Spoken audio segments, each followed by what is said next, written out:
When Donald Trump arrives in Britain on his state visit next week, he's likely to be greeted by a slew of protests. One of the issues driving condemnation of the president is his hardline stance on abortion. Both Republicans and Democrats are energising their bases with the issue ahead of the 2020 election, and it's become a key battle in the increasingly bitter culture war in America.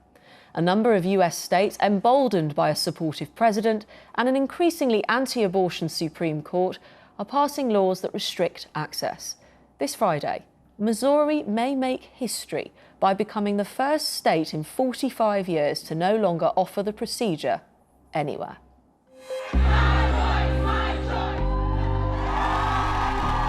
Life wins. Abortion is at the forefront of America's ferocious culture war. A number of states are tightening their laws, and the issue has become more and more divisive.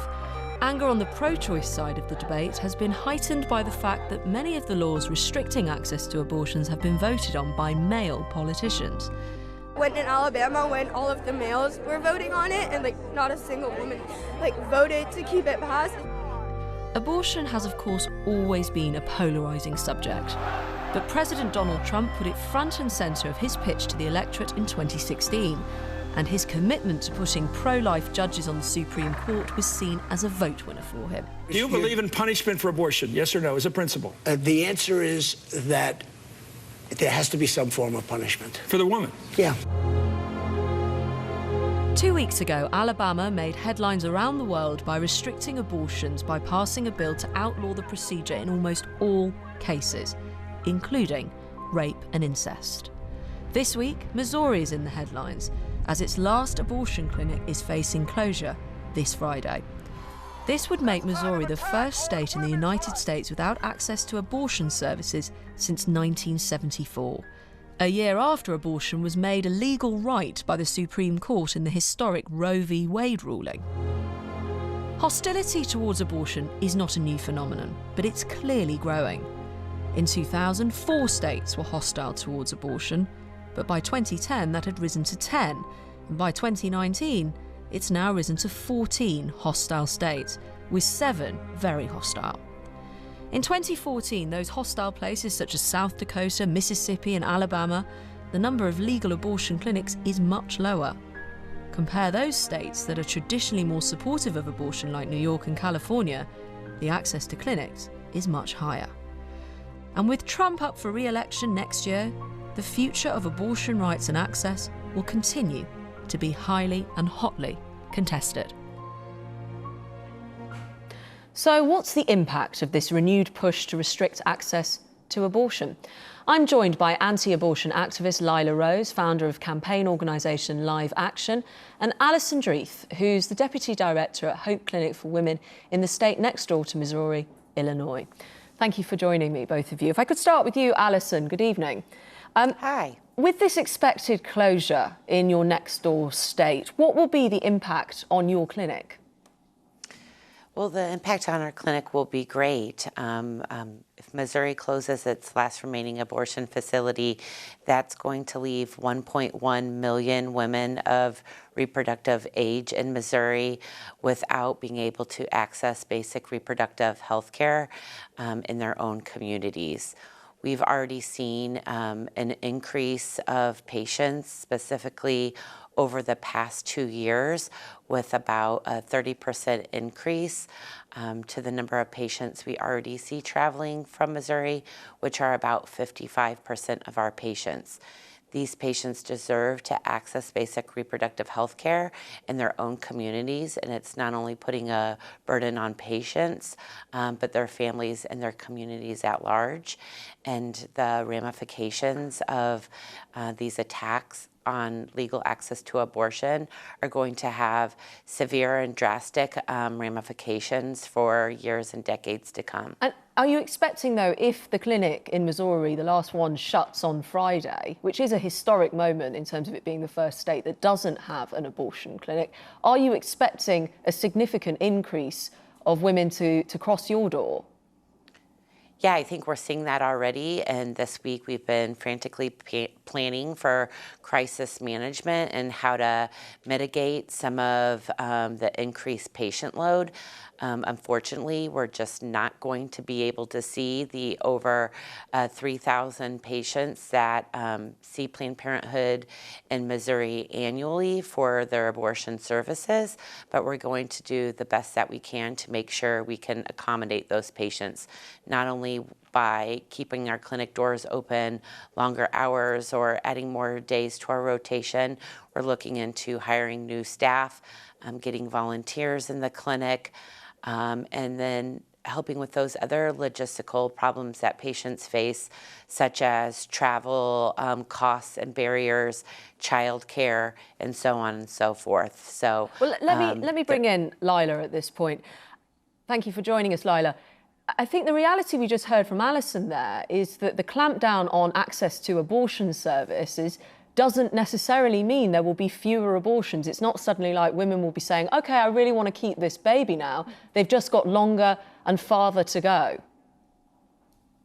That's simply not true. Historically, the abortion rate in the United States skyrocketed after abortion became legal and prevalent, after clinics like Alison's were set up across the country and are profiting off of abortions. They're profiting off of women and girls in some of their most scared and most even coerced moments when they're feeling the pressure and wondering what they're going to do. And so the response of the pro-life movement is, look, we want to care for both. We need to love them both serve the woman, the girl, and the child. Hang on, and this is not about a reproductive health care. If I could just question one thing you just said there. This is not a reproductive, well, just to finish, this is not a reproductive health care decision. Reproduction has already taken place. Okay. There's already a human life in that woman's womb, and that life deserves legal protections, and that's the point here. We need to defend human rights for all humans, and we should not treat them like they don't exist. They do exist, and their lives matter, just like our lives, and we need to defend them and provide them legal protection. But if I could pick you up on an inaccuracy there, you said that abortions skyrocketed after it became legal. Well, that's when official data became available. Backstreet abortions were going on, illegal, dangerous abortions were going on. If I could just finish my point. So what I'm trying to say to you is... That's incorrect. You're incorrect. The Washington Post did...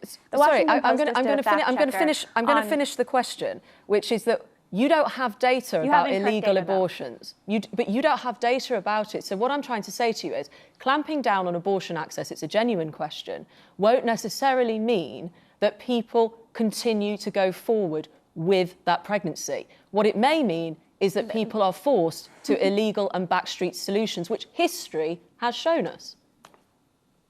There has been data collected, there have been studies done, and it was in the thousands or tens of thousands before abortion's legalization in the United States, and now it sometimes passes the million mark. The reality is when abortion shops are on most street corners in every city, when abortion is presented as a positive thing, as a good thing, as empowering to women, then yes, it changes the game. But the reality is abortion is traumatic. Abortion takes the life of an innocent human being. I mean, the science is conclusive here. Biology is clear here. Human life begins in the womb. We know there's a unique individual child that has parents that deserves a chance at life that is being totally destroyed. Every abortion procedure is this violent act of destruction. I mean, most people don't realize this. I encourage people to review the medical animation of abortion procedures. It's abortionprocedures.com to actually know what happens in clinics like Alison's. But the reality is every abortion procedure involves either poisoning to death, suctioning apart, or using forceps to tear apart the body, the developing body of a child, of a human boy or girl. Lila, this is brutal. If I could just break in, activity that should be banned. 1 in 3 women in the UK have an abortion. So it's a high chance that people watching this will have been through that procedure and will not necessarily recognise what you have just described. So if I could just come back to Alison, because you've laid a lot of charges. And they've been lied to. Women have been lied to. No, if they've had the experience and they've not necessarily been lied to, they've gone through it and experienced it. Alison, if I could come back to you, Lila has They were often sedated. They were often unaware of what happened, and now every woman who has been hurt by abortion, she deserves the truth. She deserves the information. Please may I put some of the charges that you have just laid directly at Alison. I have to give her the right to reply. Alison, namely, are you sedating women? Are you profiting off their vulnerability? And are you performing violent procedures? Absolutely not. I'm one of the 1 in 4 women who will have an abortion in their lifetime in America by the age of 45. I did a medication abortion in the comfort of my own home, and it was very empowering for me. It was a decision that I made along with my husband and privately with our doctor, and the lies and the hateful rhetoric that your other guest is spewing right now is the same things that are coming down from the President of the United States, from other right-wing and Republican elected officials and activists, and that's what has really brought us here to this day, where Missouri could be the first state in the country to have no abortion clinic at all. Well, that's very dangerous to be. What we shall see what happens. Leaving out is the fact that what Allison's leaving out, the Missouri clinic is being closed because they can't comply with basic standards. I'm sorry, I'm going to have to say Planned Parenthood are not here. Sorry, Planned Parenthood is not a debate about Planned Parenthood. This is the record. Allison doesn't Planned Parenthood work. is not fulfilling Allison does not work. Their clinic has there violated are protocols. rules around slandering people who can't reply. So what I'm trying to say is Planned Parenthood isn't here to reply. So this isn't a debate about whether they are complying. These are facts. The clinic is closing because they can't. I can't go into those facts right now, and I don't have those people here to give a right to reply. You're doing a report on it. Well, I'm going to say to you that this wasn't a debate about that, and we haven't got a representative. They can't comply to state standards. There is a debate about that. They may have their license renewed, so we will have to see. Alison Drive, Lila Rose, it's being revoked thank you very much. They're not fulfilling standards. Thank you. Have a good night.